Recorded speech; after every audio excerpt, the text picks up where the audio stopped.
Bannayuganda bangi abali ku mulamwa gw'enkyukakyuka. Bangi beewuunya nnyo abantu abavayo ne boogera nti ffe mututamizza struggle olw'okuvuma kw'abaana b'NUP. Bangi abaweddemu amaanyi bwe bawulira ebigambo ebyogerwa nga bingi. Bangi baggwamu amaanyi bwe balaba obukundi obujja bwesowolayo omuli obwagala okugunjawo ebibiina by'ebyobufuzi ebipya nga bagamba nti bino tebigenda kwawulayawulamu NUP, bagabanyeemu abawagizi baleetere okuleetera Kyagulanyi Ssentamu okunafuwa.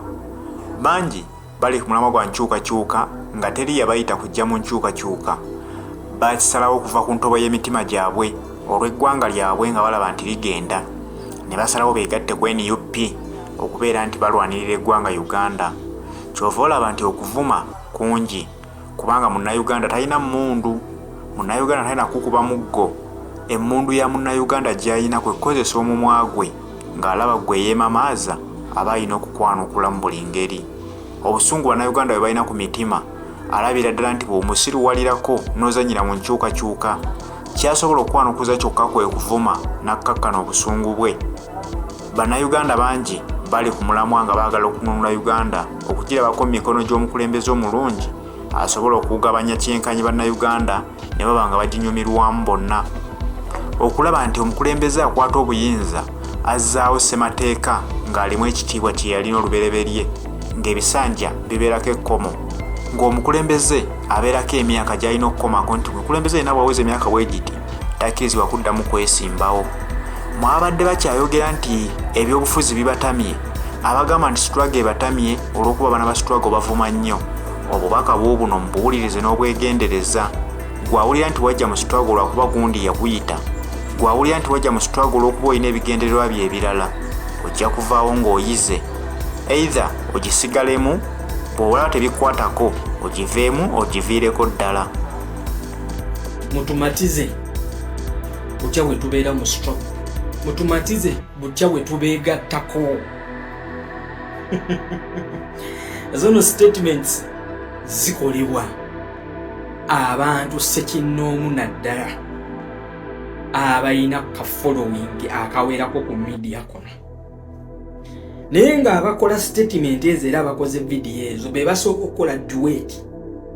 Be bakola duet mu videos ezigezaako okwandamayininga momentum ya struggle oba okwandamayininga forces eziri mu kupushinga struggle ey'okununula Bannayuganda oba ey'okujja eggwanga mu buwambe mweliri. Bano abantu tosobola kubalaba nga bakoze ku duet nti NTV ekoze eggulire, waliwo omukyala gwe bakoonedde ennyumba ye, ettaka lye balitwala. Tosobola. Bano abantu tosobola kubalaba nga bakoze duet NTV ng'ekoze eggulire nti ntuŋŋamu basangayo amalwaliro ge tuyita ghost health centers ne ghost doctors. Tebasobola zikola ezo duet era tebasobola ziteeka ku pages zaabwe.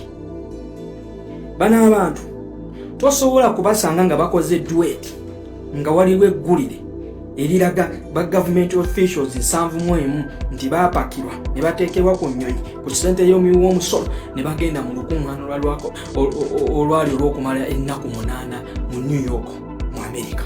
71 government officials envoy nga bakozesa taxpayers money. Bano abantu be bamu tugenda kubasanga nga bakoze duet oba nga basharinze video nga bazidiscussingako nti omwana emmese yamulumidde mu ddwaliro ly'e Kawempe mochari. Tibamuleetedde omulambo nga ekiwundu ku mutwe gwe kiri kinene ne bamugamba emmese zizaaliddwe omwana. Tojja basanga nga bakoze duet ezo. Bano abantu be bamu tojja basanga nga bakoze duet ku Cancer Institute e Mulago. Be bantu be bamu tojja basanga nga bakoze duets mu videos oba mu mawulire agalaga embeera embi amalwaliro ga gavumenti mwe gali nga Entebbe Grade B. Tojja basanga nga bakoze duet mu video nga bakugamba Naggulu, eddwaliro ly'e Naggulu lyasaliddwako amazzi.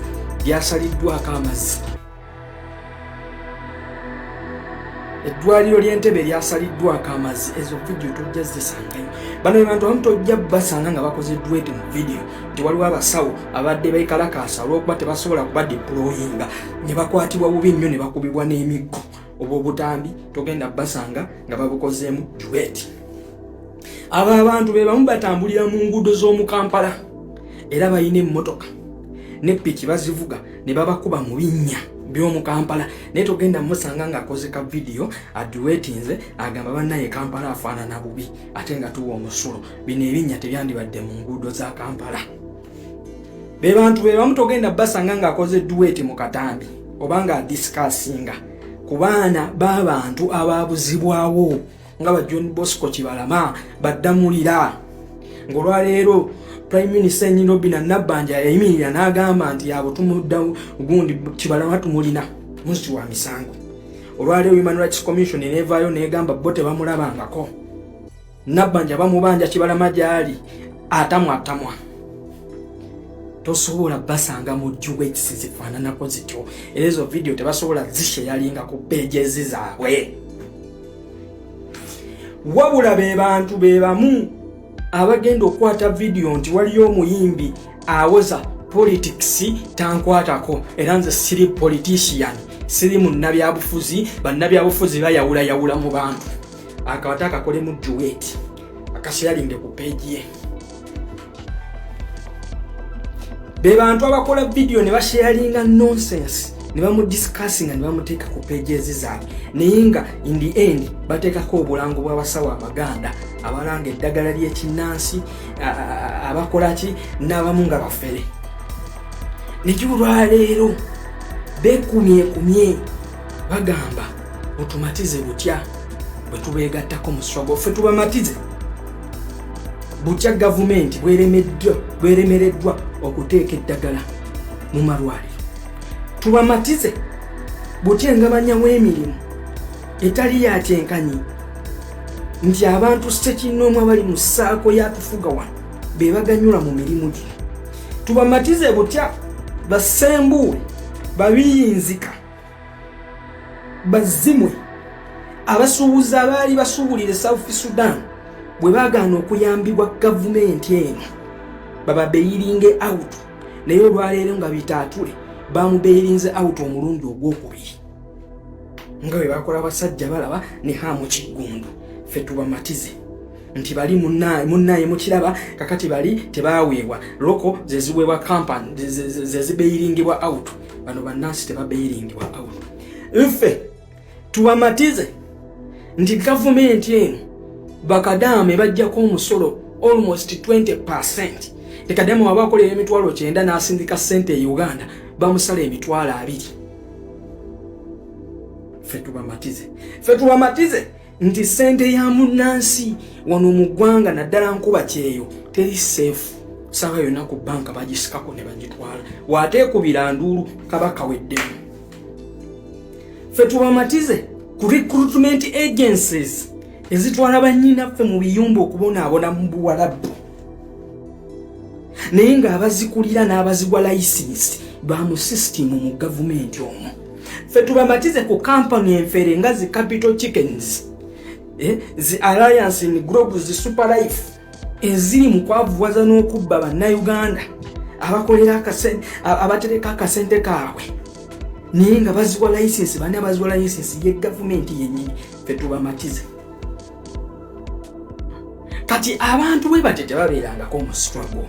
Abantu bwe bati omulimu gwabwe gwakujja kumalamu maanyi kwongera kukakkanya maanyi ga struggle. Omuntu yenna gw'otawulirangako nga yeemulugunya ku bitambula obulungi mu ggwanga muno nga balina platform nga tasobola kukwata n'asharinga amalwaliro gali mu mbeera mbi, tasobola kukwata n'asharinga babbi b'amabaati Banita Amongo okiwuliriza Balobina Nabbanja ba Amos Lugolo katasobola basharinga n'abateeka ku pages ze. Abantu abo tebabangako bankyukakyuka naye era nammwe abaana abali mu nkyukakyuka naddala ku media kino kibawa okuyiga. Ate maaso ekijja kinene twabagamba nti abantu bano babanoonyako mileage babanoonyako following banamala okujjuza following obulungi bwe bati then balyoke batandika okubasesemera kyekigenda mu maaso. Ate nga mmwe muli mu kubawa mileage ne mukomentinga ku posts zaabwe. Nkiddamu struggle etandika naawe. nkubuulira gububa osobola okwetuusaako buli kimu kyonna sirika bw'oba omanyi bakuwaayo colo sirika bw'oba omanyi politics takukwatako era toli munna byabufuzi togezaako sembeza nnyindo yo wali byabufuzi njagala mumbulireyo abaana omuntu gwe balumbye nga tasoose kunyiga kujja kubamalamu maanyi kugezaako kukakkanya maanyi gaabwe ge bali mu kuteeka mu kulaba nga banunula eggwanga njagala ngambe nti abaafubutukayo ne bavuma muvumi nga bafulufiga bwe bazze bavuma NRM esasula buli kika kya muvumi njagala mumbulimu NUP abaana abavuma